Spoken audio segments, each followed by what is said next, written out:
saudara kekasih dalam Tuhan, selamat datang di ibadah Gereja Kristus Jawaban. Sebelum kita memulai ibadah, mari kita memperhatikan hal-hal penting berikut. Bagi saudara yang ingin mendapatkan berita terupdate dari Gereja Kristus Jawaban, saudara dapat mendownload aplikasi GKJ Family di Play Store. Dan jangan lupa untuk follow Instagram @newgkj. Secara operasional, gereja harus tetap berjalan meskipun di masa yang sulit ini. Bagi saudara yang rindu untuk memberikan persembahan, saudara dapat mentransfer ke nomor rekening sebagai berikut. Atau saudara dapat mentransfer melalui BCA Mobile, Dana, GoPay, OVO, atau bank mana saja yang ada mobile bankingnya dengan men-scan QR Code sebagai berikut. Bagi saudara yang ingin memberikan persembahan kas sosial, saudara dapat mentransfer ke nomor rekening berikut. Dan untuk persembahan persepuluhan, saudara dapat mentransfer ke nomor rekening berikut. Atau dapat memasukkan ke kotak persembahan yang ada di gereja. Terima kasih atas persembahan saudara. Selamat melanjutkan ibadah. Tuhan Yesus memberkati. Kita boleh bersama-sama ada di dalam rumah Tuhan. Itu adalah anugerah yang terbesar di dalam kehidupan kita. Kita percaya Tuhan sudah hadir di tengah-tengah kita melalui Roh Kudus-Nya. Mari saya undang jemaat untuk bangkit berdiri. Kita akan mempersiapkan tubuh, jiwa, dan roh kita untuk menyembah Tuhan. Haleluya.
Kudus di sini kau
korban syukur yang terbaik bagi Allah kita. Kita ada di bulan yang baru, kita ada yang minggu yang baru, itu semua karena kasih setia Tuhan. Bersyukurlah bahwa Dia baik untuk selama-lamanya. Kasih setia Tuhan.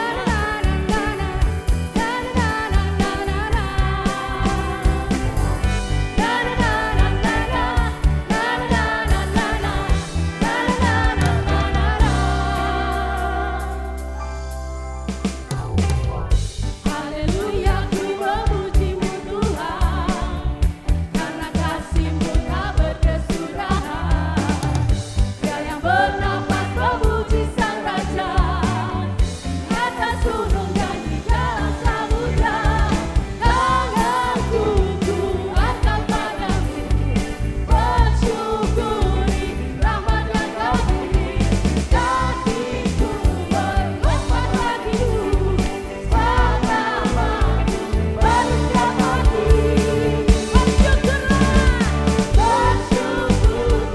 kepada Tuhan, sebab Dia baik, sebab Dia baik. Bahwasanya untuk selamanya, kasih setianya, kasih setianya.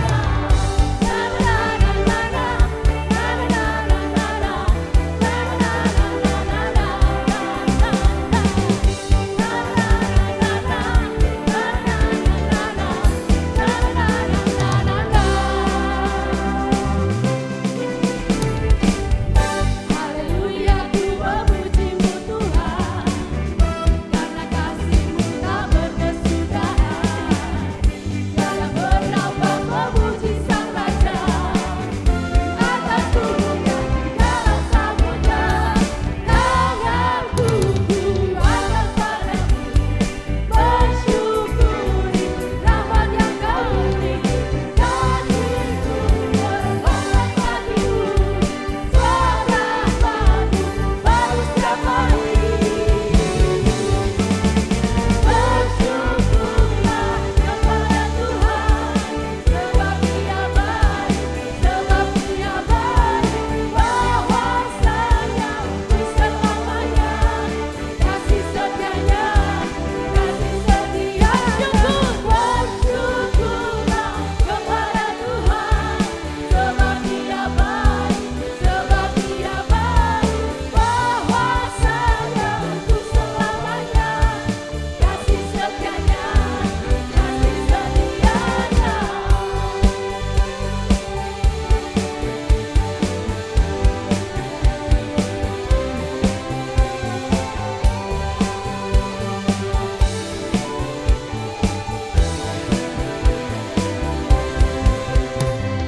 Tanganku ku angkat padamu, bersyukuri rahmat yang Kau beri. Kakiku berlompat bagimu, selama-lamanya baru setiap pagi. Bersyukurlah kepada Tuhan, sebab Dia baik, sebab Dia baik. Bahwasanya untuk selamanya, kasih setianya, kasih setianya.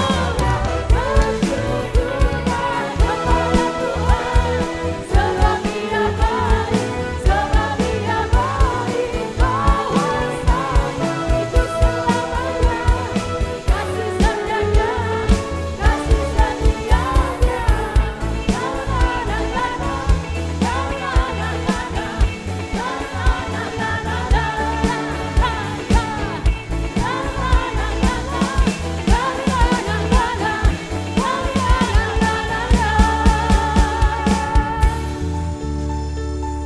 Haleluya. Haleluya. Dia Allah yang hebat. Namanya ajaib. Di dalam namanya ada kuasa, ada kemenangan. Haleluya.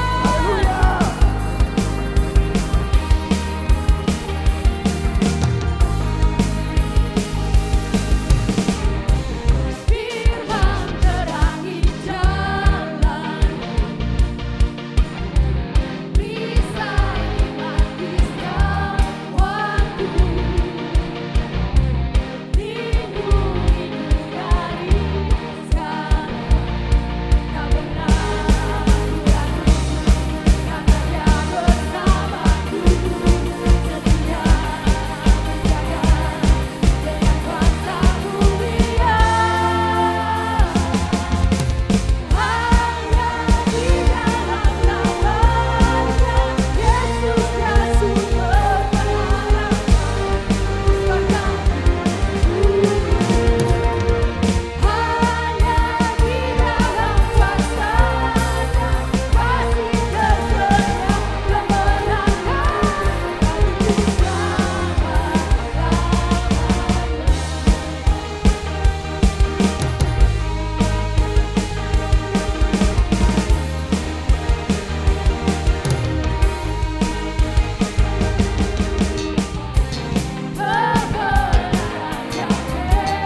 Bapa,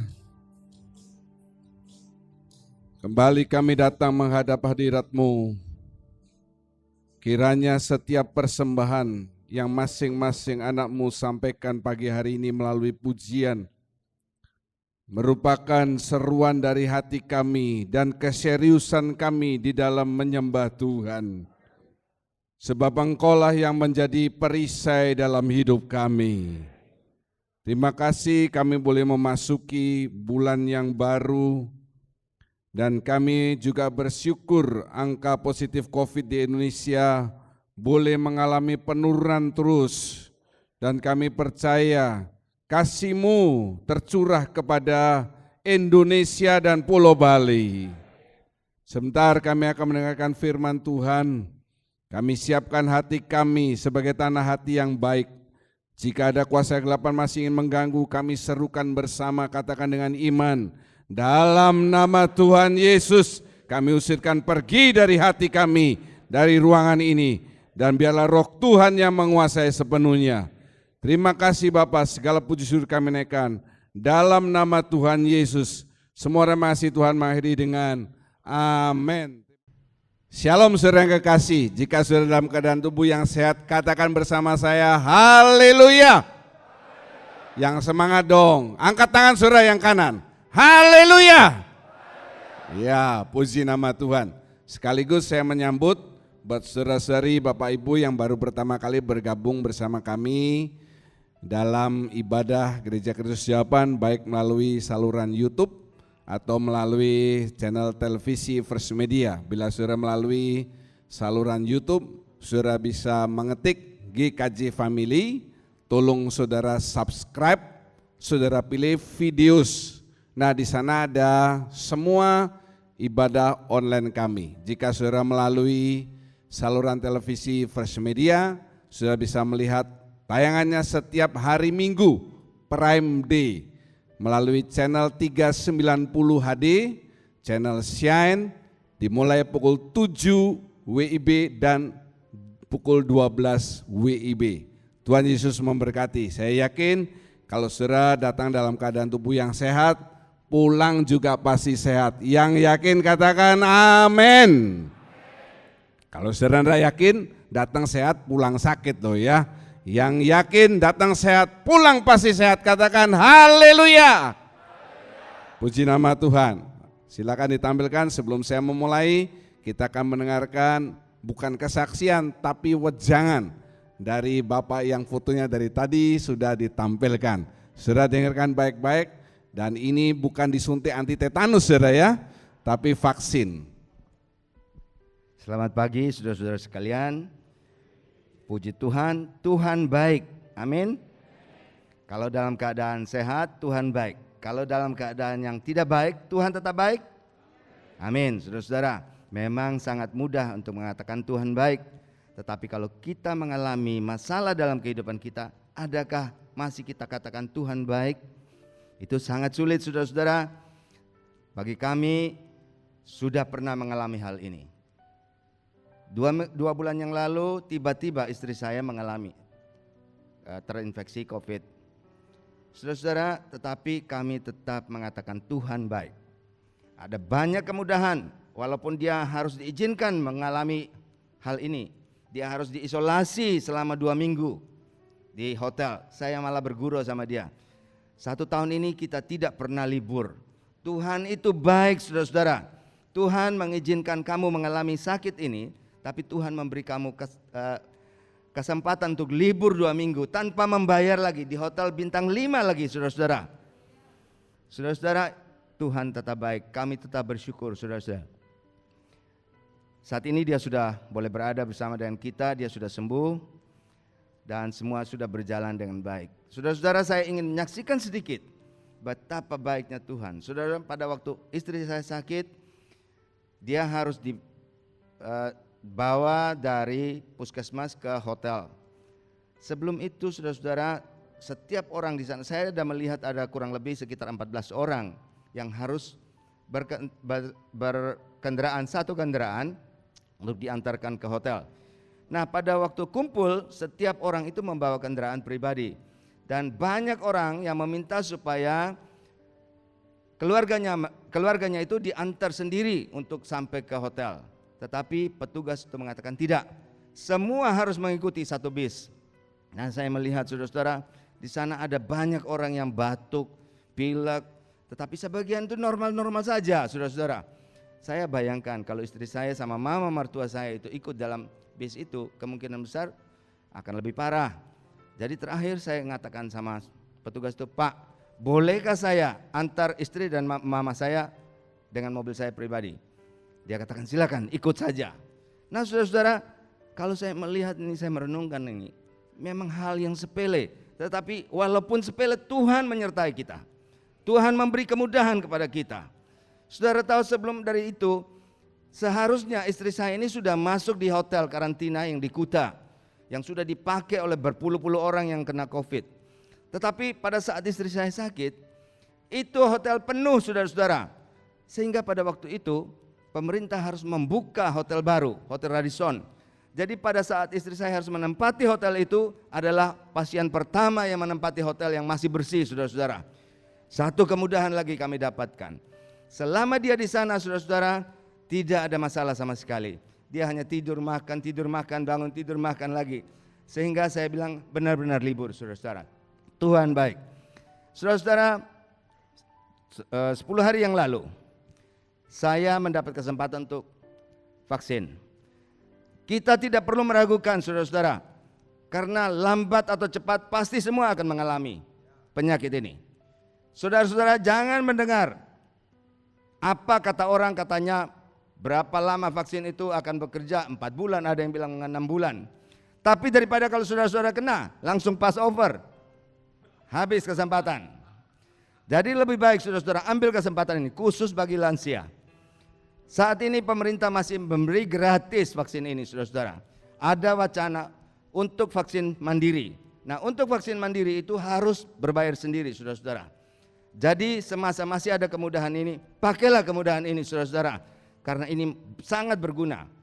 Saudara-saudara, jangan tunggu. Saya anjurkan supaya segera mendaftarkan diri, khususnya bagi para lansia. Karena saudara-saudara, kita tidak tahu siapa pembawa virus itu. Kami di toko, kami menghadapi banyak orang. Ada yang menunjukkan tanda-tanda penyakit, tetapi ada pula orang yang tidak ada tanda-tanda sama sekali. Jadi saudara-saudara, saya yakin bahwa kalau saudara mengambil kesempatan ini, itu juga kemurahan dari Tuhan. Terima kasih. Beri tepuk tangan saudara ya, haleluya. Pak David ini sedikit jealous melihat istrinya di hotel makan tidur. Dan dia juga berusaha supaya dia kena COVID, saudara ya. Tapi ternyata COVID itu tidak mempan untuk orang Sumba, saudara ya. Tidak tahu kenapa, ini memang mati ya lampunya.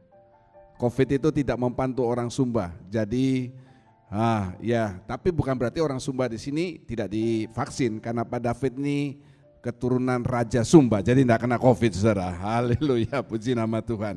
Baiklah, kita segera mulai ya. Judul firman Tuhan, mari kita baca bersama-sama. 2, 3. Kesadaran yang harus dimiliki di saat sulit. Puji nama Tuhan. Kalau saudara tidak sempat mencatat, sudah bisa melihat di tayangan YouTube-nya. Tidak perlu membuka Alkitab karena semuanya sudah saya tuliskan di sini. Kapan saat sulit itu? Ya, sudah mulai setahun yang lalu mulainya kan. Belar. Perekonomian langsung tiarap. Nah, sekarang sudah mulai bangkit lagi. Tetapi kita juga masih mengalami saat sulit. Anak-anak masih belum sekolah, kerja, pergi kemana-mana pakai masker, masih jaga jarak, cuci tangan, dan perekonomian belum kembali seperti dulu. Sekarang ini masa-masa sulit, dan nanti ke depan bukan berarti masa sulitnya selesai. Pasti saja ada masalah lain yang menghadang kita. Sebenarnya saudara ya, masa-masa yang sukar ini baik buat semua orang, khususnya anak Tuhan. Kenapa saya katakan baik?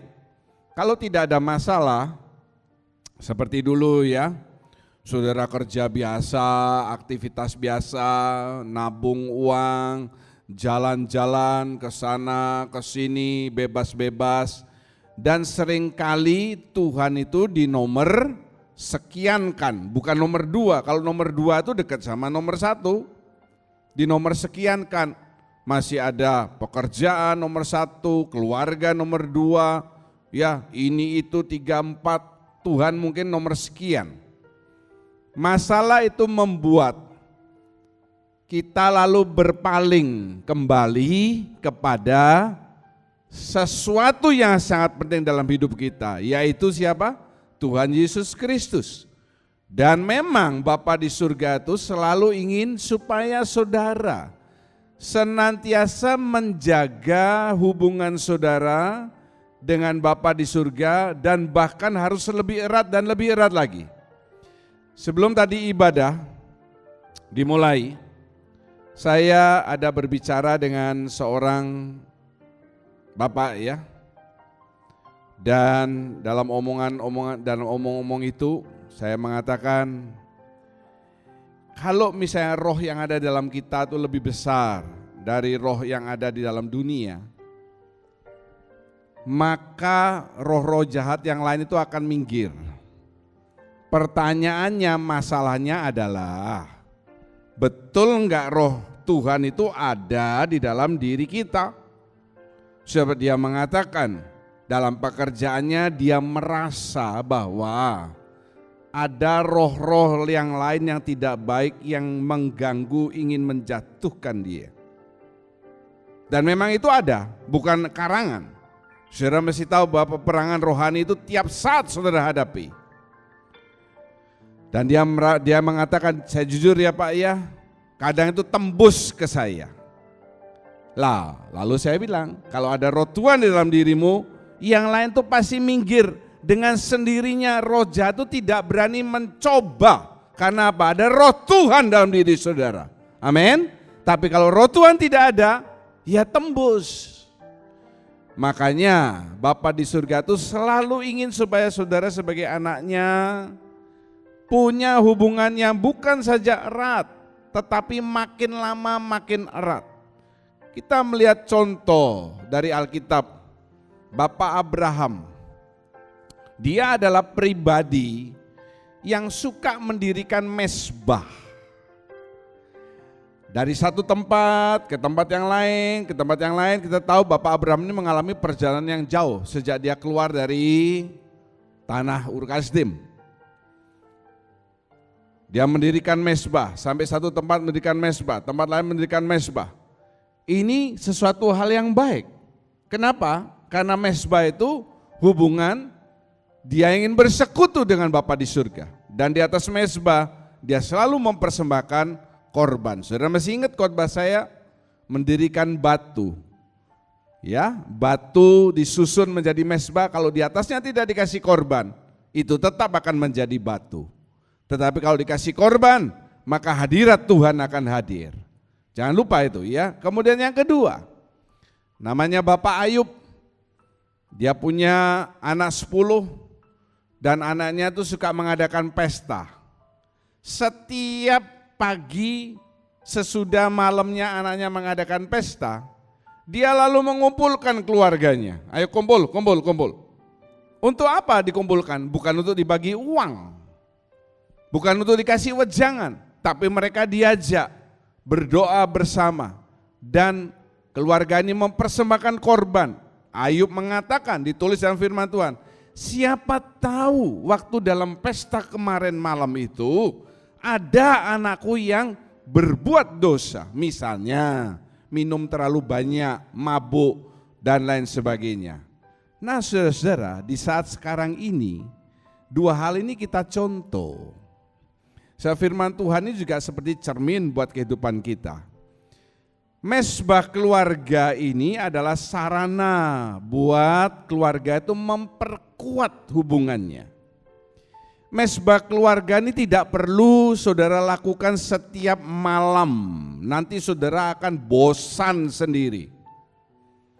Ayub membuat mezbah, mengumpulkan keluarganya, mezbah keluarga setiap kali malamnya anaknya habis pesta, kan tidak setiap malam anaknya pesta. Bapak Abraham mendirikan mezbah, kan setiap hari dia mendirikan mezbah. Khusus di saat seperti ini mungkin saudara jangan setahun sekali, saudara. Kalau setahun sekali itu pembagian angpao namanya. Ya katakanlah seminggu sekali. Saudara kumpul satu keluarga, memuji Tuhan, menyembah, ya mungkin ada 1-2 ayat yang dibacakan, dan dengar baik-baik. Setiap ayah di tempat ini yang mendengarkan juga, dia harus menjadi imam bagi keluarganya. Bapak-bapak katakan amin. Di atas enggak ada bapak. Bapak-bapak yang di atas katakan haleluya. Jangan istrimu yang jadi imam. Sebab kalau saudara kakak itu kan kartu keluarga. Nama yang pertama ditulis itu bukan nama istrinya, tapi nama bapaknya. Betul? Coba saudara perhatikan tuh kakak itu. Kartu keluarga. Yang pertama masa anak atau yang di atas pembantu nomor 1. Bapaknya paling bawah. Tidak mungkin, pasti bapaknya nomor 1 dulu. Demikian juga hidup rohani saudara. Jangan saudara kalau ibadah di gereja, istrinya yang datang, bapaknya diam di rumah. Keliru saudara. Bukan berarti juga bapaknya di rumah, istrinya di rumah. Bapaknya ke gereja, istrinya di rumah. Keliru, sama-sama ke gereja, bapaknya yang ngajak. Lihat kiri kanan saudara, kalau itu suami istri saudara, istrinya kasih nasihat sama bapaknya, ingat kamu yang ngajak, ya ingat kamu yang ngajak, puji nama Tuhan. Tetapi ada hal lain lagi yang saya tuliskan di sana, yaitu saat teduh. Saat teduh ini you do it every day, every morning, setiap hari, setiap pagi, kecuali hari Sabat. Karena hari Sabat kita kumpul makan bareng, saudara beribadah online misalnya. Makanya jadwal pembacaan Alkitab saya minggu tidak pernah ada. Karena firman Tuhan mengatakan minggu itu Sabat, perhentian. Supaya kita makan bersama dengarkan firman. Lah ini namanya saat teduh, ini hubungan pribadi saudara dengan Bapa di surga. Seperti yang pernah saya terangkan dalam beberapa periode lalu. Kalau saudara saat teduh itu tidak berdua. Meskipun saudara cinta banget sama pasangan saudara, tidak berarti saudara setiap kali makan tuh mesti satu piring, berdua satu piring, berdua satu piring, berdua. Tidak mungkin. Mungkin dulu waktu pacaran satu piring berdua. Bukan karena cinta tapi karena ngirit. Ya, awal-awal menikah mungkin satu piring berdua, karena apa? Tidak bisa beli piring yang kedua. Lalu disuapin, tapi kalau sudah menikah sekian puluh tahun, tidak mungkin Pak David dan Bu Linda yang sudah menikah selama 44 tahun ini suap-suapan terus. 44 berarti Jesse 43 umurnya ya. Saat teduh ini hubungan pribadi kita dengan Tuhan, kita bawa cawan hati kita kepada Bapa di surga. Dan ini saudara lakukan setiap pagi, bukan setiap malam. Kalau karena saudara saat teduh setiap malam, amennya besok pagi saudara. Karena apa? Ketiduran. Setiap pagi, jangan lupa, katakan bersama dengan saya, setiap pagi.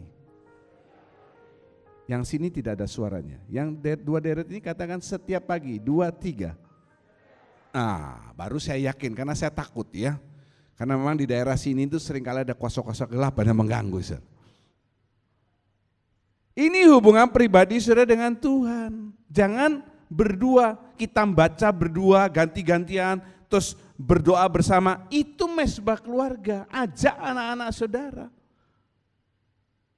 Jika perlu ada pegawai saudara, ajak dia. Kalau saat teduh itu hubungan pribadi saudara dengan Tuhan. Dengan demikian tetap terjalin hubungan yang baik antara kita dengan Bapa di surga, khususnya di saat-saat yang sulit seperti sekarang ini. Saat yang sulit seperti sekarang ini jangan saudara gak ada ibadah cuma seminggu sekali, tidak ada kersel, tidak ada doa malam, tidak ada apa-apa. Saudara kerjanya apa? Nonton drakor, main game, baca ini, baca itu gak ada gunanya. Saat teduh saudara lakukan dulu, mesbah keluarga saudara lakukan paling tidak seminggu sekali. Maka roh Tuhan tetap ada dalam rumah tangga saudara. Dan ingat cerita saya tadi pagi, yang saya ceritakan tadi pagi itu, dia merasa kuasa gelap itu bisa nembus kehidupannya. Kalau kuasa gelap itu menembus hidup saudara, maka akan terjadi banyak masalah dan kekacauan. Karena Bapak ini sebelum saya panggil, saya sudah panggil dulu keluarganya, saya sudah kasih tahu, kasih nasihat, saya selesaikan masalahnya. Kita akan memeriksa firman Tuhan, Mazmur 27. Daud ini seorang raja yang luar biasa. Kita melihat apa yang dia katakan. Coba saudara baca bersama dengan saya, jangan dicatat dulu. Di dalam ayat yang keempat dan ke-8, kita baca sama-sama. Angkat saudara-saudara, saudara yang menonton tayangan ini, dimanapun saudara berada, saudara juga membaca. 2, 3. Satu hal telah kuminta kepada Tuhan, itulah yang kuingini, diam di rumah Tuhan seumur hidupku, menyaksikan kemurahan Tuhan dan menikmati bait-Nya. Hatiku mengikuti firman-Mu, carilah wajah-Ku, maka wajah-Mu ku cari ya Tuhan. Amin. Daud dicatat sebagai raja yang paling hebat di seluruh Israel, sampai kapanpun juga. Dan dia mengatakan, ditulis semua orang bisa baca. Karena firman Tuhan ini everlasting, maka tulisannya juga dibaca sampai selama-lamanya. Apa yang dia katakan? Yang dia ingin ini bukan kekayaan, bukan istri-istri gudik-gudik yang cantik-cantik, bukan budak-budak yang banyak, bukan angkatan perang yang luar biasa, tapi dia mengatakan, satu hal yang paling kuingini, diam di rumah Tuhan. Untuk apa? Bukan untuk tidur-tiduran, untuk menyaksikan kemurahan Tuhan dan menikmati bait-Nya. Salah satu tujuan saudara beribadah di gereja, saudara harus bisa menikmati hadirat Tuhan yang hadir di tempat ini. Haleluya. Makanya kalau saudara puji-pujian, kalau saudara menyembah Tuhan, nanti sembah dengan serius, supaya hadirat Tuhan itu bukan hanya di ruangan ini, tapi juga masuk di dalam ruangan hati saudara. Kemudian perhatikan ayat yang ke-8. Firman Tuhan itu menulis, cari wajah-Ku. Daud menjawab, maka wajah-Mu ku cari ya Tuhan. Ini artinya suatu kerinduan.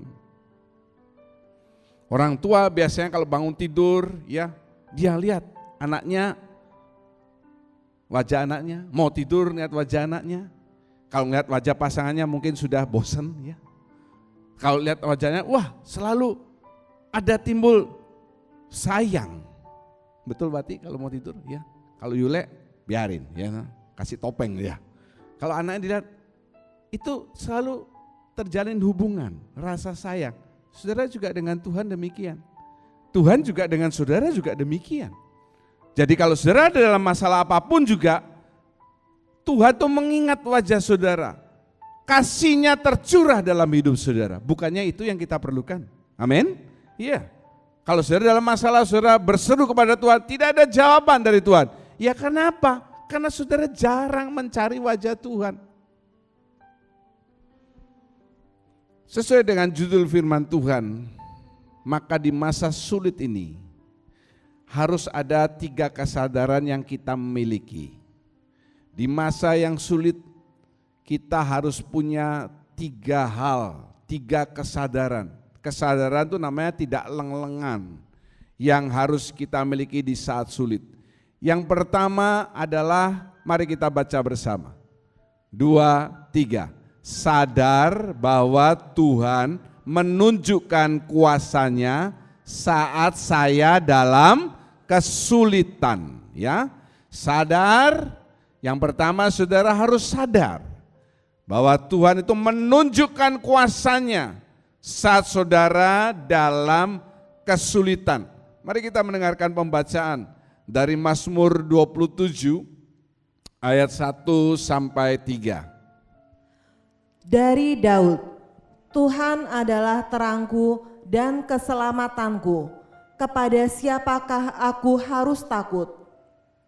Tuhan adalah benteng hidupku. Terhadap siapakah aku harus gemetar? Ketika penjahat-penjahat menyerang aku untuk memakan dagingku, yakni semua lawanku dan musuhku, mereka sendirilah yang tergelincir dan jatuh. Sekalipun tentara berkemah mengepung aku, tidak takut hatiku. Sekalipun timbul peperangan melawan aku, dalam hal itu pun aku tetap percaya. Amin. Perhatikan ayat ini, tulisan Daud ini sangat luar biasa.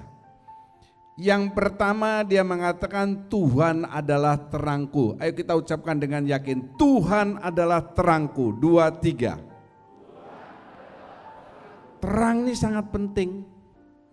Nanti lagi 6 hari kita menghadapi nyepi, gelap. Ada cahaya kecil itu sangat menolong kita. Sekarang ini makin lama dunia makin gelap, orang makin jahat. Bukan hanya orang laki yang membunuh perempuan. Dalam minggu ini ada berita seorang wanita menusuk pacarnya di Makassar. Wanita perempuan ditusuk bukan pakai pisau tentara, pakai pisau dapur. Ya, pakai pisau dapur. Pisau dapurnya sudah diasah belum Pak? Enggak diasah, mana dia bisa ngasah. Jadi mungkin yang teman pria itu meninggal karena bukan karena tusukannya tetapi karena tetanus. Bukan Stefanus, tetanus. Terang itu paling penting. Firman Tuhan mengatakan kalau matamu gelap, gelaplah seluruh tubuhmu. Terang itu yang paling penting. Daud yang pertama mengatakan Tuhan terangku. Kalau terang itu membuat kita lalu selamat, tidak jatuh. Kalau sudah pulang kerja malam-malam, pulang pergi malam-malam, lampu kendaraan sudah mati, itu berbahaya buat saudara. Betul? Jadi kalau tidak ada terang, kita juga tidak selamat. Yang kedua dikatakan apa? Tuhan adalah benteng hidupku. Jangan lupa, iblis itu selalu menembakkan panahnya untuk menjatuhkan saudara. Kalau saudara boleh ada sampai saat sekarang ini, itu karena Tuhan membuat perisai di depan hidup saudara. Yang yakin katakan haleluya dong. Haleluya. Itu benteng perisai hidup saudara. Kalau ada perisai, terhadap siapa aku harus gemetar? Coba saudara perhatikan ayat yang ketiga. Ada perkataan tidak takut hatiku. Ketakutan itu pertama dimulai dari hati. Jangan saudara pikir orang yang gemetar, yang keringetan itu karena tubuhnya. Oh nanti dulu. Jiwanya itu merasa takut. Jadi tubuhnya merespon. Kemudian dikatakan apa? Dalam hal itu pun aku tetap percaya. Daud ini tidak percaya kepada panglima-panglimanya yang pertama. Panglima-panglima Daud dicatat dalam firman Tuhan itu luar biasa semuanya. Ya hebat-hebat panglima-panglimanya. Dan saya boleh katakan tidak ada panglima-panglima raja siapapun yang sehebat panglima-panglima Raja Daud. Mereka luar biasa. Mereka bisa memukul orang, mengalahkan 300 orang mati. Ya, dia boleh melawan panglimanya, tentara sendirian. Ada yang senjata perangnya itu besar sekali. Itu berarti orangnya kan juga besar. Dia yang pertama tidak berharap kepada panglimanya, tetapi dia yang pertama berharap dan percaya kepada Tuhan. Amin. Saudara, jangan berharap kepada kekayaan saudara. Jangan pernah berpikir bahwa kekayaan saudara yang sekian miliar, sekian puluh miliar, sekian triliun tidak bisa habis.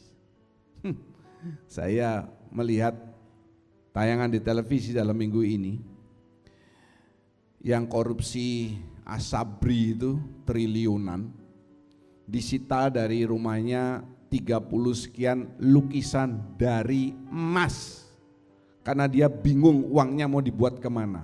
Lukisan dari emas, itu saya belum pernah melihat. Kalau perhiasan dari emas sering, palsunya lebih sering lagi. Tapi lukisan dari emas ini luar biasa, itu disita. Dan orang ini akan dimiskinkan. Dalam sekejap itu bisa habis harta saudara. Saudara jangan berharap kepada kepandaian saudara. Kalau sekali waktu otak saudara konslet, bahkan orang saja tidak saudara kenali namanya siapa. Dan saudara juga tidak tahu aku ini siapa. Betul? Saya punya kakak kelas waktu kuliah dulu di Surabaya. Dia ini jenius, pinter sekali. Elektro IP-nya 3,9, itu gendeng orang-orang bilang. Waktu dia ujian skripsi, dia maju ujian. Lalu ditanya oleh dosennya, dia nggak bisa jawab apa-apa. Lalu ditanya sama dosen pengujinya, namamu siapa? Dia tolak-toleh, siapa ya saya ya? Dan dia tidak pernah kembali lagi. Seperti istilahnya Pak David, itu sudah dibuka sebulan sebelumnya, saudara ya, istilah itu Passover. Udah lewat pikirannya normal. Jangan saudara juga terlalu mengandalkan kegantengan atau kecantikan saudara, karena satu kali saudara akan luntur. Tato di sini, Popeye waktu muda, wah gede. Waktu sudah tua, Popeye-nya turun jadi Hello Kitty. Berharap sama Tuhan. Amin. Berharap sama Tuhan. Siapapun saudara, jangan berharap sama ini itu, sama koneksi, sama teman, sama apa. Waktu dulu SB jadi presiden 10 tahun, siapa berani ganggu Partai Demokrat? Siapa? Enggak ada. Sekarang sudah selesai, orang-orang mulai mengusik. Bahkan seorang yang dia lantik menjadi Panglima ABRI, sekarang jadi Ketua Umum Demokrat yang katanya ya pokoknya begitulah. Saya nggak mencampuri politik, abal-abal. Dalam pikirannya Daud itu begini, saudara. Kenapa dia mengatakan ayat ini? Coba lihat ayat yang kedua. Ketika penjahat menyerang aku untuk memakan dagingku, loh, penjahat itu bukan untuk membunuh dia, tapi untuk memakan. Mungkin mau dimutilasi. Mungkin gini, wah Daud ini sudah kita kalahkan, bagaimana kalau kita potong-potong, kita rebus dagingnya, kita coba. Ya, semua lawanku dan musuhku, dia tidak takut. Ayat yang ketiga mengatakan tidak takut hatiku. Kenapa? Karena dia berpikir begini, waktu dia masih muda, dia nggak punya tentara, dia tidak punya panglima yang hebat-hebat. Goliat saja dia kalahkan, one on one, satu lawan satu loh. Betul ya? Tidak berarti dia mengalahkan Goliat itu dengan bantuan teman-teman tentara orang Israel. Jadi waktu Goliat berhadapan dengan dia, orang Israel lewat belakang ngelempar kepalanya Goliat misalnya, ditusuk dari belakang. Tidak, satu lawan satu. Terus sudah lihat gambar itu. Daud itu kan seperti manusia biasa pada umumnya. Tingginya 1,6 sampai 1,7, paling tinggi 1,8 mungkin orang Israel. Goliat ini tingginya 3 meter lebih, wih tinggi besar. Segede gitu aja dia bisa kalahkan loh. Dia bunuh, apalagi yang lain saudara, yang lain itu kecil. Kalau musuh di depan saudara sudah bisa saudara kalahkan, masalah yang besar saudara bisa atasi, maka masalah-masalah yang lain itu pasti bisa saudara atasi. Asal apa saudara? Bersama dengan Tuhan. Amin. Jangan lupa, bukan berarti Daud ini pintar main ali-ali ketapel, memang dia pintar. Kalau enggak kan dia tidak ngambil ketapel, betul ya? Dia memang biasa pakai itu. Bukan berarti dia jitu, batunya tuh pas masuk di tengah-tengah dahinya Goliat yang pakai ketopong. Tidak, itu kan ada tangan Tuhan yang mengarahkan batu itu ke dahinya Goliat. Bersama dengan Tuhan, semua perkara dapat kita tanggung, dapat kita atasi. Haleluya. Jadi saudara jangan ragu. Daud yang berpikir Goliat saja bisa aku kalahkan. Lah musuh-musuh yang mau memakan dagingku, dia mengatakan tidak takut hatiku. Haleluya. Itu yang harus menguatkan hati dan iman saudara. Dan ingat Ebenezer khotbah saya di awal tahun.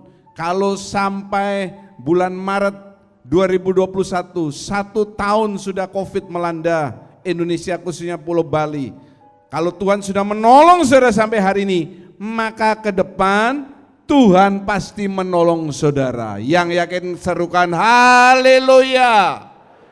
Dan jangan lupa, Tuhan itu pasti menolong kalau, saya kan nulis jika titik, sudah isi toh.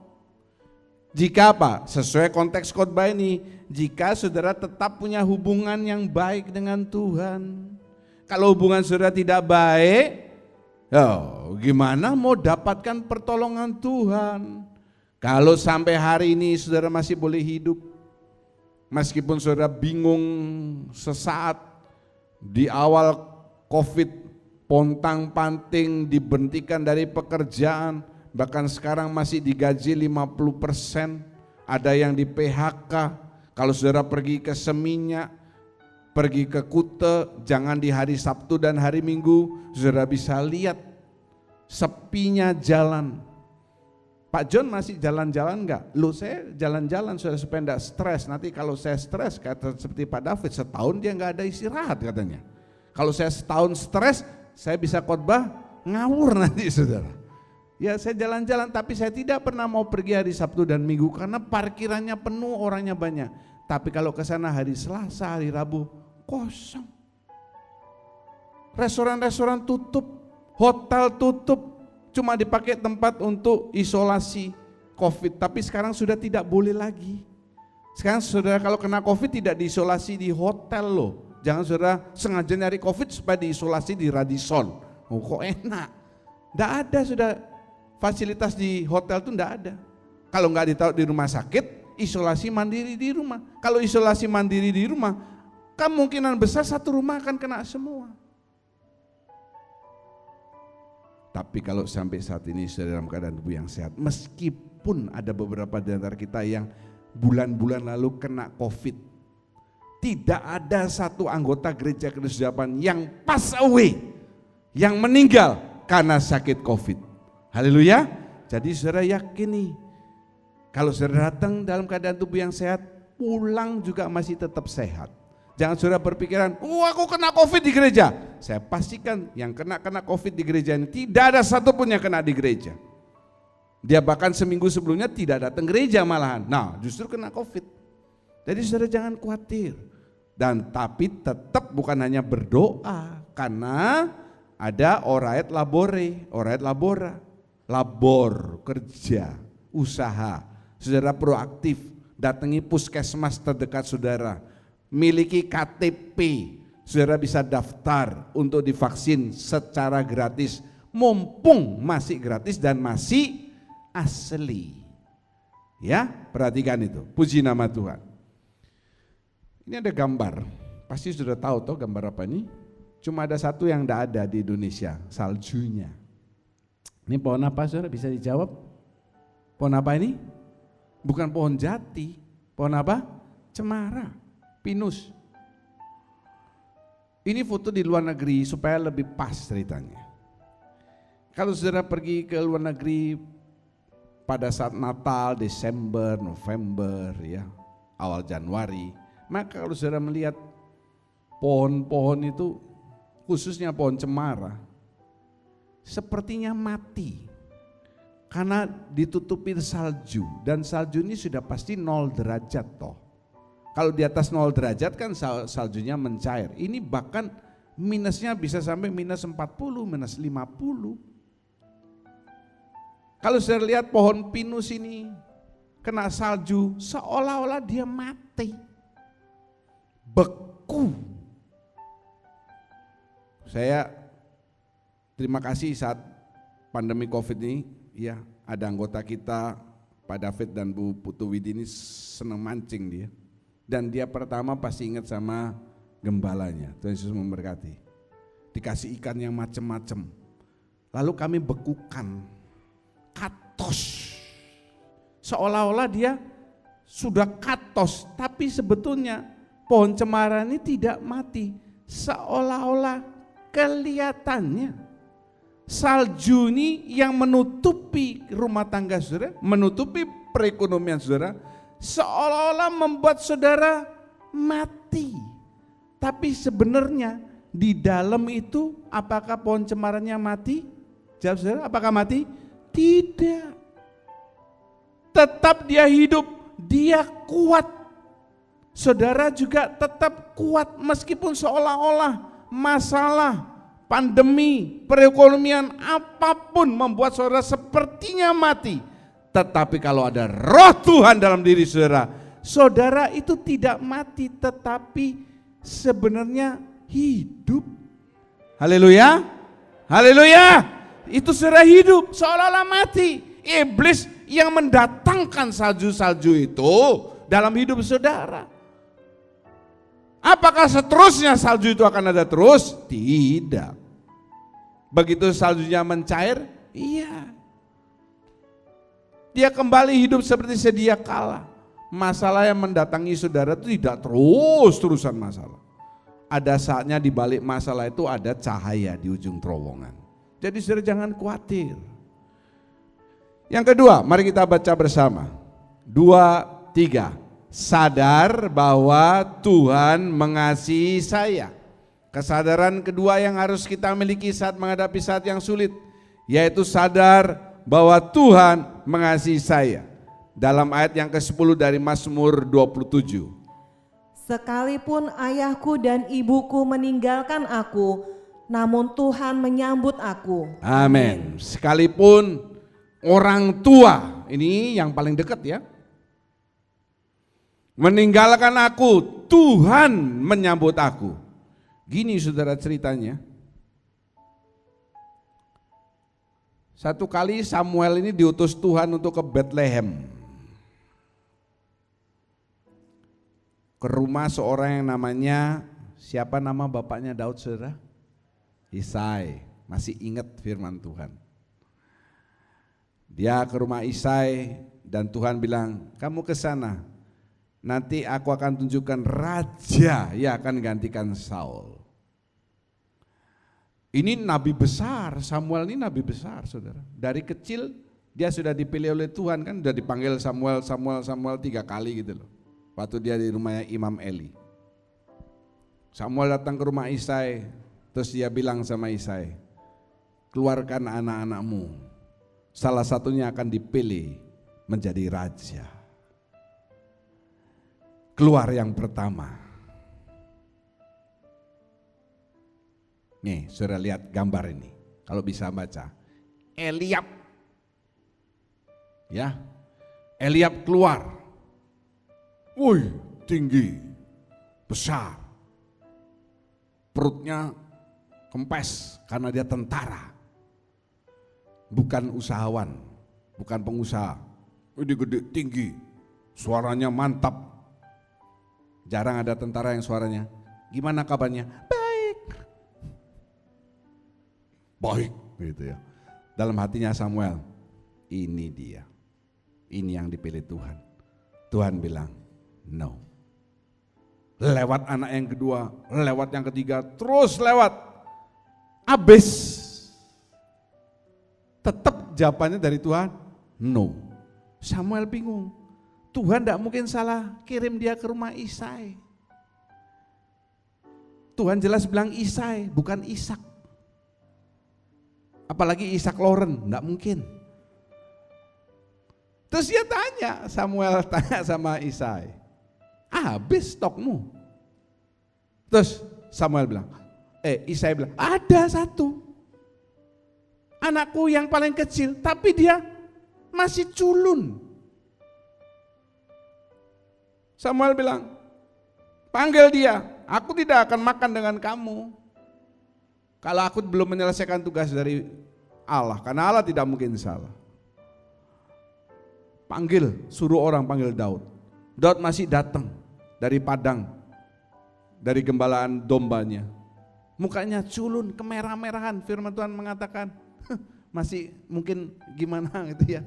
Bukan lemah gemulai, kalau lemah gemulai itu bencong, Tuhan tidak akan milih bencong jadi raja.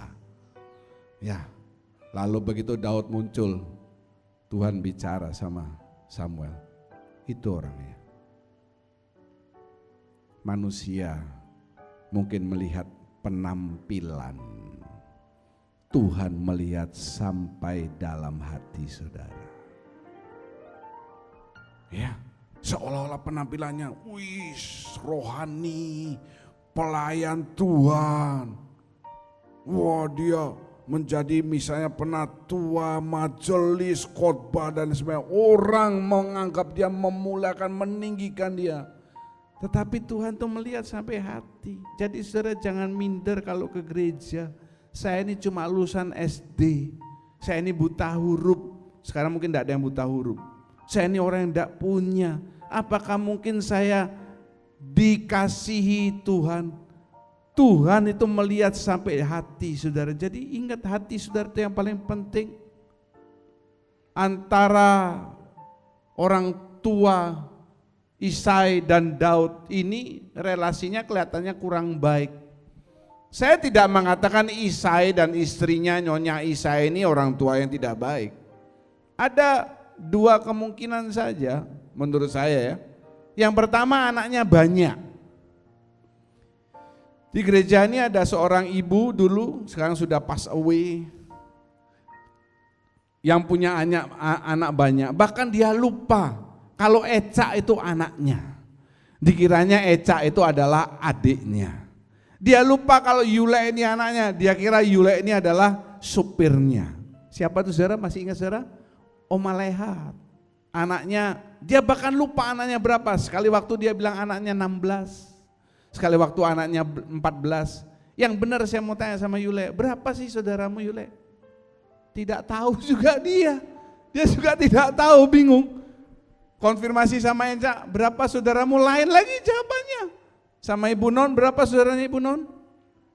Loh, 11 katanya Yule, tadi 13. Eca bilang 12, bingung saya. Karena anaknya banyak, lupa kalau dia punya anak itu ketinggalan satu. Atau yang kedua, anak-anaknya itu banyak yang jadi tentara. Kan waktu Daud disuruh mengirim oleh Isai ke perkemahan, waktu itu tentara Israel berhadapan dengan Goliat kan. Kan dituliskan kakak-kakak Daud, bukan kakak. Kalau kakak itu cuma Eliab saja, kakak-kakak Daud. Berapa yang jadi tentara? Enggak tahu, enggak dituliskan. Pokoknya lebih dari satu. Wah, kalau tentara itu kebanggaan. Daud itu cuma apa? Angon-angon kambing domba. Angon-angon itu apa bahasa Jawa? Gembala. Gak dianggap, wih kalau tentara ini kebanggaan orang tua. Kalau saudara punya anak militer atau polisi kan bangga, dipasang fotonya gede-gede supaya nyamuk dan lalat tidak berani masuk rumah. Jadi orang tua di tempat ini saya kasih nasihat. Kalau saudara punya anak lebih dari satu, ya jangan suka ngomong sama salah satu dari mereka. Itu loh contoh kakakmu, dia itu pinter, gak kayak kamu, goblok. Kakakmu yang pinter tuh kayak mama, pinter. Kamu tuh kayak papamu, goblok. Loh, suaminya dibilang goblok sendiri. Itu loh. Dan lain sebagainya. Jangan suka membanding-bandingkan anak saudara. Itu kan anak-anakmu semua, orang tua di tempat ini. Amin. Amin. Tidak ada perbedaan kan antara anak pertama, anak kedua, cuma ya yang pertama lahir duluan kan gitu. Yang anak kedua masa dia bisa memilih lahir duluan atau terakhiran? Kan saudara yang menentukan kapan mau punya anaknya, kan begitu. Jangan suka membanding-bandingkan. Dan kalau saudara di sini tidak dianggap oleh keluarga saudara, ingat Daud. Waktu dia menjadi gembala domba di padang penggembalaan, dia ditulis dalam firman Tuhan suka memuji Tuhan dengan memainkan kecapi. Saudara ingat waktu Saul dimasuki roh jahat, Daud dipanggil, Daud bermain kecapi, roh jahatnya pergi. Bukan berarti Daud tiba-tiba bisa main alat musik. Sebelumnya dia pasti sudah bisa main alat musik. Kapan dia belajar? Tidak dituliskan Isai ini memanggil guru untuk Daud. Orang Daud gak dianggap kok. Kalau misalnya Isai memanggilkan guru musik untuk Eliab, untuk siapa, nah yang kedua, nah yang ketiga, it's okay. Tapi Daud gak dianggap. Dia belajar sendiri. Dia memainkan alat musik kecapi dan dia membangun hubungan dengan Tuhan. Dia, saya tuliskan di sana, mempersonifikasikan Tuhan sebagai gembalanya. Kenapa? Karena dia gembala. Daud ini kan gembala. Dia punya domba, punya ayahnya dia gembalakan. Dia mempersonifikasikan Tuhan itu sebagai gembalanya, sama seperti dia mengembalakan domba-dombanya. Dan keluar tulisan yang sangat luar biasa, ini kan Mazmur 23 ini kan luar biasa. Tuhan adalah gembalaku, kepada siapa aku harus takut dan lain sebagainya. Ini luar biasa tulisan ini. Saya ingat sebuah cerita, saudara. Waktu saya di Jerman, khususnya di Hannover, ya. Semalam sebelum saya tidur tiba-tiba saya ingat cerita ini. Di Hannover saya sempat khotbah. Sebelum khotbah itu ada seorang ibu yang bersaksi. Dia bersaksi seperti ini. Dulu, dia ini dari Surabaya ya ibu ini. Dia berkata, dulu saya ini lahir dari keluarga yang miskin, tidak mampu. Hanya tekadnya dia yang kuat sehingga dia bisa sekolah. Pagi dia sekolah, siang dia jual apapun yang bisa dia jual, kecuali dia jual dirinya tidak. Jual kerupuk, jual makanan, jual apa. Jual kan punyanya orang lain.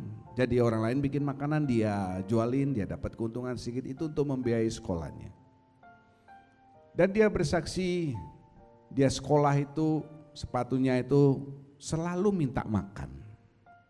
Alias apa saudara? Mangap. Mangap itu terbuka. Disol sepatu nggak bisa karena sudah terlalu rusak. Nanti kalau dijahit percuma jebol. Dan dia tidak punya uang untuk beli, daripada dia pakai uang untuk beli, lebih baik dia beli buku, beli alat tulis, bayar uang sekolah dan sebagainya. Jadi caranya gimana? Dia ikat sepatunya itu dengan tali rafia. Sedih sekali saya dengar cerita itu.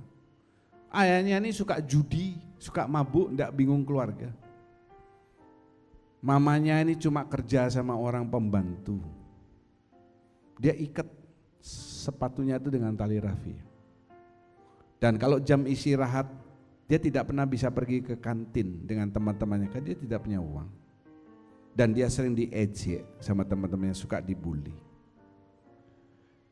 Satu kali waktu dia kelas 3 SMA, dia diajak temennya ke gereja. Dia ini orang Buddha. Dia bilang, dia pikir tidak ada salahnya dia ke gereja. Waktu dia pertama datang di gereja, penyambut tamunya itu tanya, baru ya? Baru pertama kali. Dia malu-malu ya, kan dia cuma pakai sandal. Iya.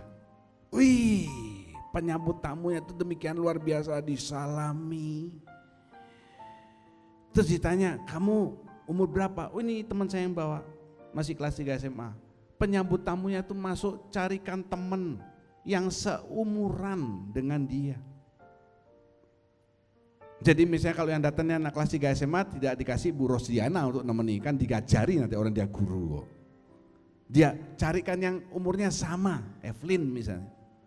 Dan di gereja tuh sama seumuran dia disambut dengan baik. Diajak bicara, ya. Dan itu berkesan buat dia. Seumur-umur aku belum pernah dihargai orang seperti ini. Teman-temanku di sekolah selalu menghina, ini di gereja kok dia di welcome. Jadi saudara, meskipun saudara sebagai seorang penyambut tamu, itu bukan tugas yang sepele. Ingat cerita saya waktu kita ibadah bulan lalu di gereja. Kalau tidak ada Aser yang berjuang supaya Billy Graham ini datang ke KKR yang sedang berlangsung, tidak pernah ada namanya pendeta Billy Graham yang begitu terkenal. Karena dia diusahakan masuk sama Asernya, meskipun cuma duduk di lantai di bawah karena penuh tempatnya. Tuhan menjamah hatinya dan dia menjadi pendeta yang luar biasa. Jadi kalau seorang penyambut tamu, itu tugas yang luar biasa, yang penting. Jangan saudara sepelekan. Berani katakan haleluya? Dan saudara yang lain juga jangan cuek, kalau ada orang baru, dia orang baru biarin. Sambut dia, karena kita nggak tahu nantinya dia jadi apa, masalahnya dia apa. Yang penting kita berbuat kebaikan. Dan minggu depan waktu dia diajak, dia dengan segera merespon dan dia dapat welcome, kehangatan yang sama. Dia lalu bertobat menerima Tuhan. Tidak diduga karena anak ini pintar, dia dapat beasiswa ke Jerman. Dan di Jerman dia kuliah, ketemu suaminya, dia jadi dosen sekarang, ya, dan dia jadi orang kaya.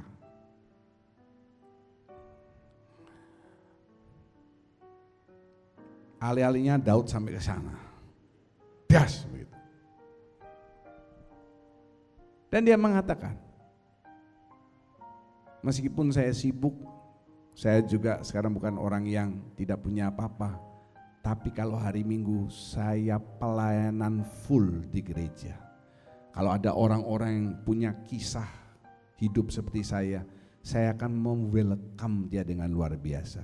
Karena dia tahu bahwa kalau meskipun orang tuanya, teman-temannya tidak menganggap dia, ada satu pribadi yang selalu mengasihi dia. Namanya Tuhan Yesus Kristus.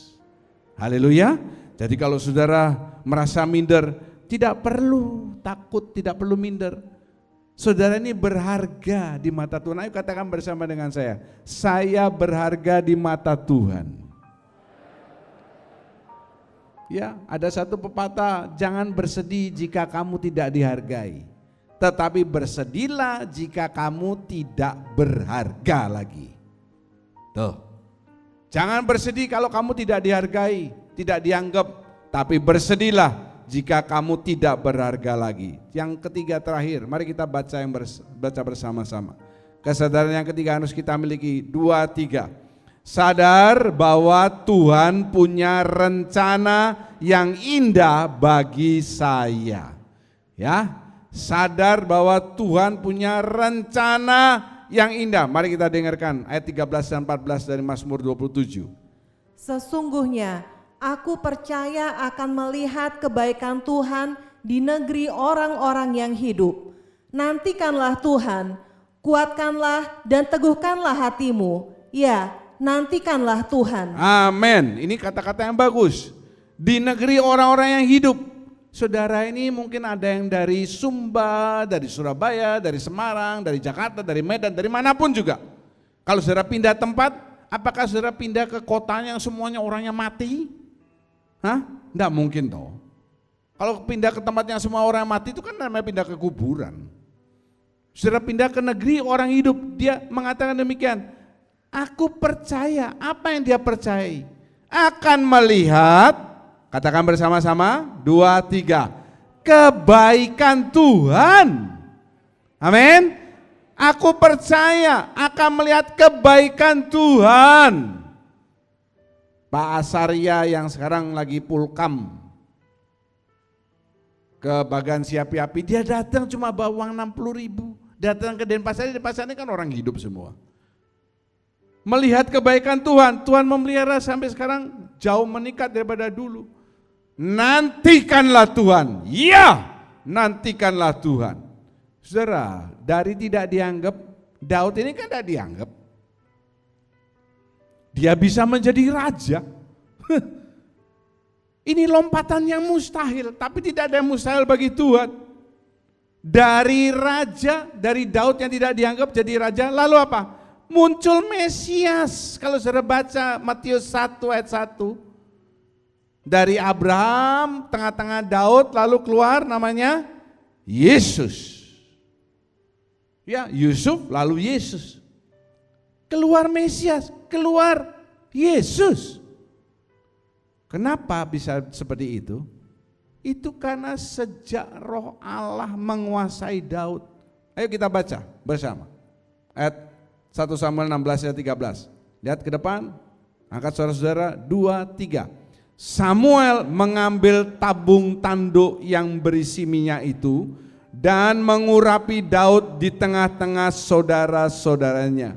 Sejak hari itu dan seterusnya berkuasalah Roh Tuhan atas Daud. Amin. Lihat yang saya garis bawahi. Berkuasa Roh Tuhan. Sejak kapan? Sejak diurapi. Sejak ada urapan Roh Tuhan yang tadinya tidak ada apa-apanya, jadi raja dan melahirkan Mesias. Berubah.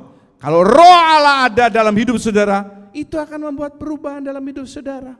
Saudara lihat gambar ini. Ini Atlanta. Atlanta ini pusatnya Coca-Cola. Ya, pusatnya Coca-Cola.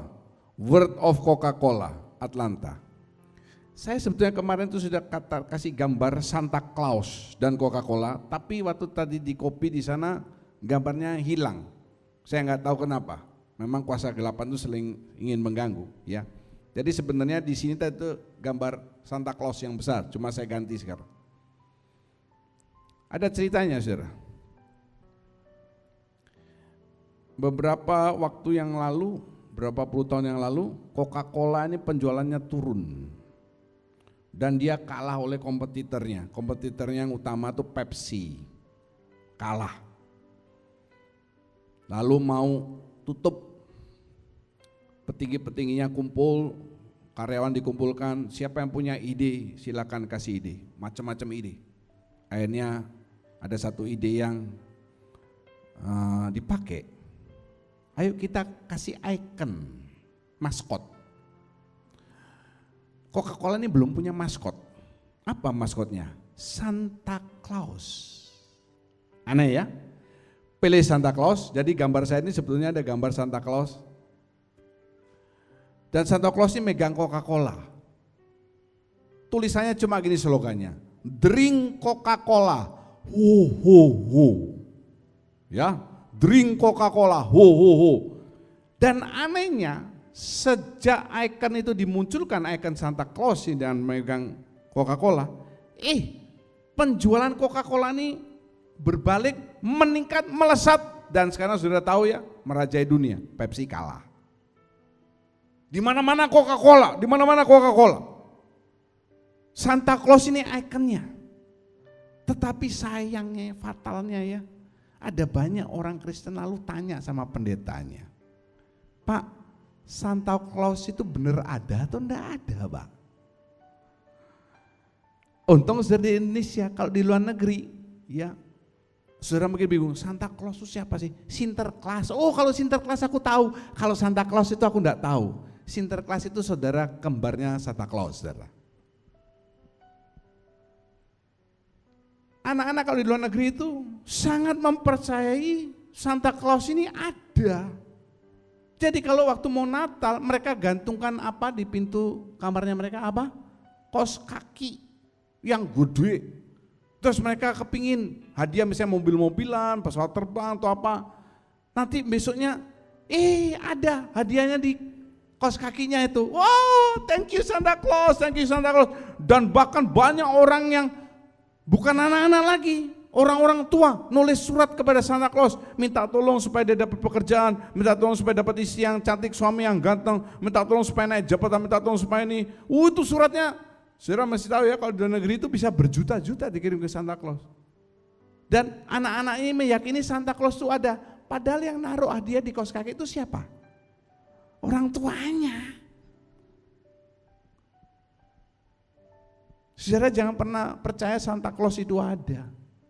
Tapi ini diyakini ada. Yang saudara harus yakini, Yesus itu adalah Raja yang benar-benar pernah datang sebagai manusia. Kisah hidupnya jelas, dia mati buat saudara, dia bangkit buat saudara, dan dia sekarang menunggu saudara di kerajaan surga. Haleluya, itu yang harus saudara yakini. Jadi apa? Sejak ada roh Tuhan dalam diri Daud, semuanya berubah. Sejak ada Santa Claus sebagai ikonnya Coca-Cola, semuanya berubah. Kalau Santa Claus itu cuma cerita ikon yang sekarang mah banyak di mana-mana ya. Kalau nggak salah Santa Claus itu asal mulanya keluar dari mana? Finlandia. Terus menyebar kemana-mana. Nah kalau pas Natalan gitu banyak di Amerika orang jadi Santa Claus dibayar dan sebagainya. Itu dipercaya ada. Saudara jangan termakan oleh cerita Santa Claus. Coca-Colanya boleh.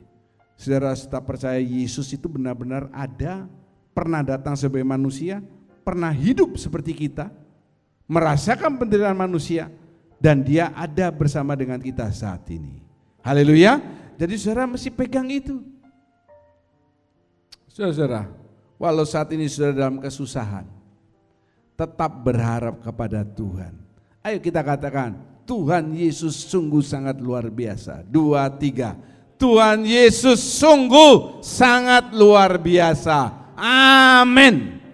Jadi saudara, meskipun dalam keadaan susah, kapanpun saudara susah, mungkin saat ini enggak susah, tapi nanti kesusahan itu senantiasa mengintai saudara. Tetap berharap kepada Tuhan.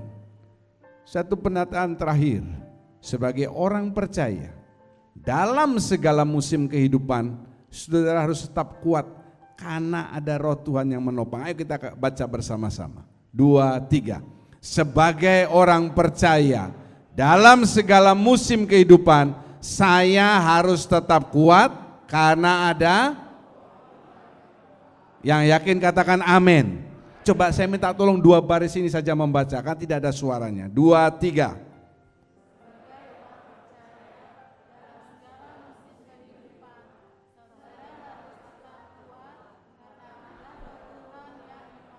Haleluya. Mari kita berdiri bersama-sama.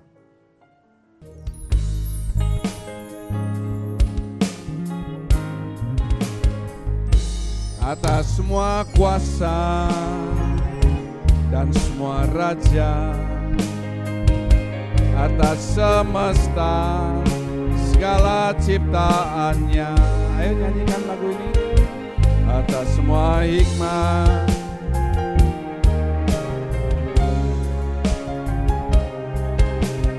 Kau telah ada sebelumnya.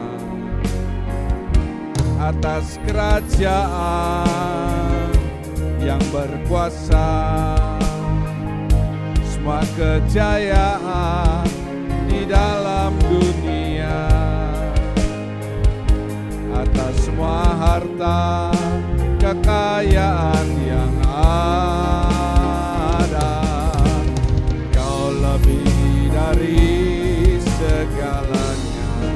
Disiksa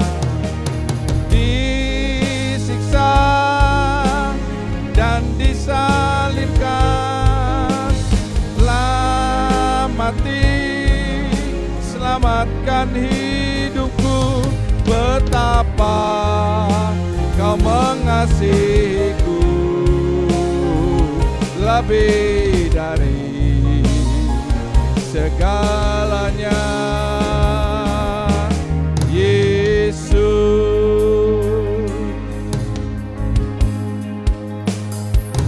above all power, above all king, above all nature and all created things, above all wisdom and all the ways of man. You were here before the world began. Above all kingdoms, above all thrones, above all wonders the world has ever known, above all wealth and treasures of the earth, there's no way to measure what you've done. Crucified,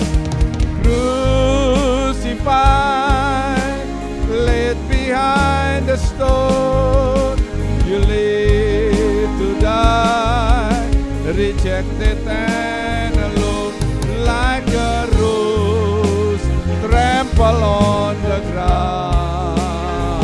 You took the fall and thought of me. Disiksa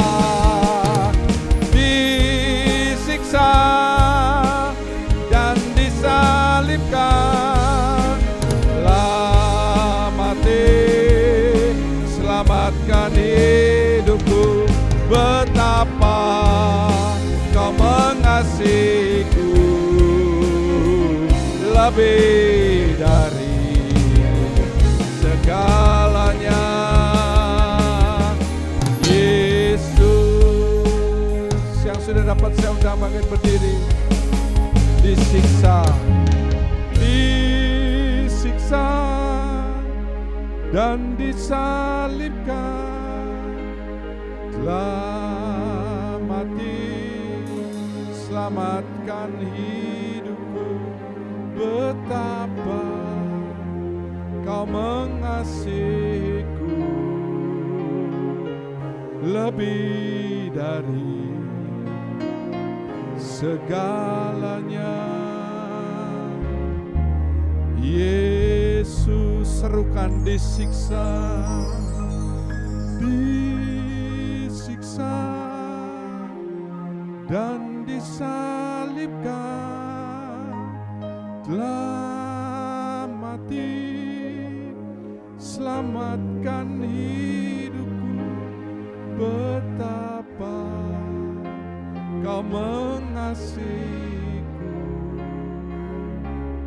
lebih dari segalanya.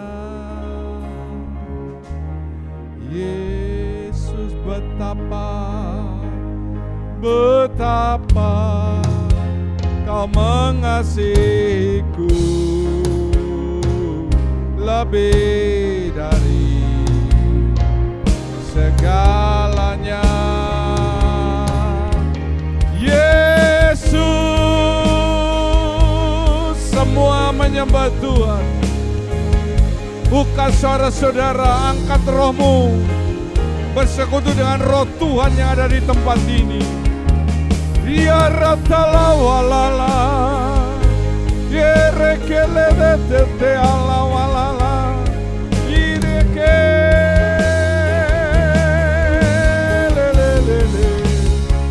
iraparalalalala, orekelelelelele, yeralawalalalalalalalalalalala, urielelelelele, iratala walalalalala, urielelelele, erala walalala, urikele peretelelele, irala walalalala, yereketetele ala waralala walala, urikele berele kete ala walala, irikiti diele perekete de ala walala, urata parala walala. Oh, Yesus, Yesus, Yesus, haleluya, haleluya, haleluya, haleluya, haleluya. Terima kasih Tuhan, terima kasih. Mari kita angkat roti lebih tinggi daripada kepala dengan tangan kanan. Pada malam itu Yesus berpesan, setiap kali engkau melakukan, ingatlah akan kasihku kepadamu. Biarlah setiap dari saudara boleh mengingat Ebenezer. Jika sampai di sini Tuhan sudah menolong saudara, maka seterusnya Dia akan menolong saudara juga. Jangan pandang ini sebagai roti dan anggur, pandang sebagai tubuh dan darah Kristus. Maka akan terjadi seperti itu dalam kehidupanmu. Bukankah roti yang kita angkat dan mintakan berkat adalah persekutuan dengan tubuh Kristus? Katakan amin. Dalam nama Tuhan Yesus, makan dan jadi berkat dalam hidup saudara.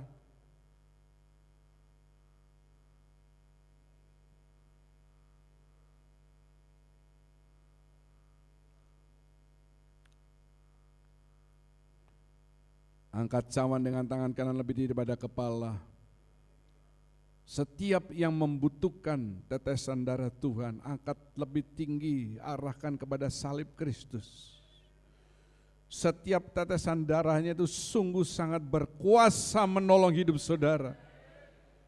Terima kasih Bapak, bukankah cawan berisi anggur yang kita angkat mintakan berkat adalah persekutuan dengan darah Kristus? Amin. Dalam nama Tuhan Yesus, minum dan jadi berkat. Haleluya.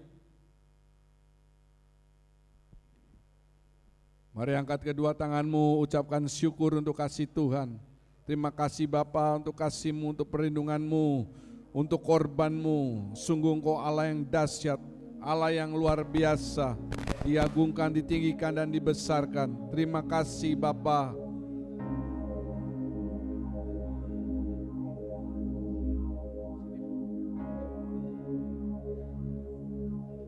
Terima kasih Bapa. Terima kasih Tuhan Yesus. Terima kasih Roh Kudus. Kami mengucap syukur untuk persekutuan dengan tubuh dan darah-Mu. Kami percaya kami dikuatkan kembali. Kami percaya iman kami Tuhan semakin menyala-nyala di dalam Engkau. Terima kasih Bapa. Terima kasih untuk kasih-Mu yang besar dalam hidup kami. Terima kasih untuk pengorbanan-Mu Tuhan Yesus. Karena tubuh dan darah-Mu kami diselamatkan. Terima kasih Bapa. Terima kasih. Kami mengucap syukur untuk firman-Mu hari ini. Firman-Mu adalah kebenaran buat kami. Terima kasih Tuhan. Kami percaya bahwa dalam setiap masa dalam hidup kami, setiap musim dalam hidup kami Engkau ada. Engkau Tuhan yang memberikan kami pertolongan pada saat kami mengalami kesulitan. Dan Engkau yang mengasihi kami akan senantiasa menuntun jalan-jalan kami. Terima kasih Roh Kudus yang selalu memberikan kekuatan buat kami, memberikan pengharapan buat kami. Terpujilah nama-Mu Tuhan. Kami juga berdoa untuk Bapak Gembala kami. Biarlah hikmat-Mu, urapan daripada sorga turun atas kehidupan hamba-Mu. Dan kami percaya Engkau Tuhan yang memakai kehidupan hamba-Mu dengan lebih heran untuk kemuliaan bagi nama Tuhan. Terima kasih Bapak, terima kasih Tuhan Yesus, terima kasih Roh Kudus. Di dalam nama Tuhan Yesus Kristus kami berdoa dan mengucap syukur. Haleluya, amin. Mari kita mengangkat kedua tangan, mengangkat wajah. Kami percaya pada saat ini tingkap-tingkap surga terbuka. Engkau sedang memandang kami dengan wajah kasih-Mu untuk mencurahkan berkat-berkat yang kami butuhkan untuk setiap aspek kehidupan kami. Terima kasih Tuhan, Tuhan berkati persembahan yang sudah diberikan. Setiap pelayan kemah suci pada hari ini Tuhan memberkati hidup mereka. Setiap tangannya memberikan persembahan kudus sebagai tanda ketaatan mereka terhadap perkara firman Tuhan yang paling sederhana. Maka sebaliknya janji-janji Tuhan yang ya dan amin akan direalisasikan dalam hidupmu. Yang yakin katakan haleluya. Pulang dengan membawa berkat dari Bapa, Anak, dan Roh Kudus. Kesehatan, kekuatan ditambahkan dalam kehidupan saudara. Pada akhirnya saudara-saudara yang kekasih, Tuhan memberkati engkau, Tuhan melindungi engkau, Tuhan menyinari engkau dengan wajah-Nya, Tuhan memberi engkau kasih karunia. Tuhan sedang menghadapkan wajah-Nya kepadamu untuk mencurahkan damai sejahtera. Segala puji dan syukur kami naikkan dalam namanya Tuhan Yesus Kristus. Kami berdoa dan mengucap syukur. Haleluya. Kiranya Engkau memberkati aku berlimpah-limpah dan memperluas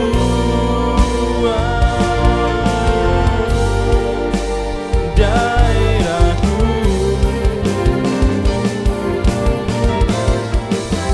dan kiranya tangan-Mu menyertai aku dan melindungi aku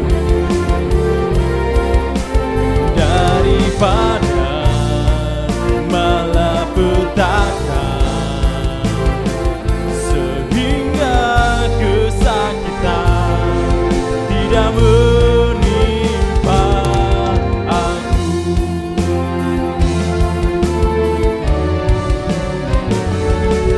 Tuhan mendengarkan dan menjawab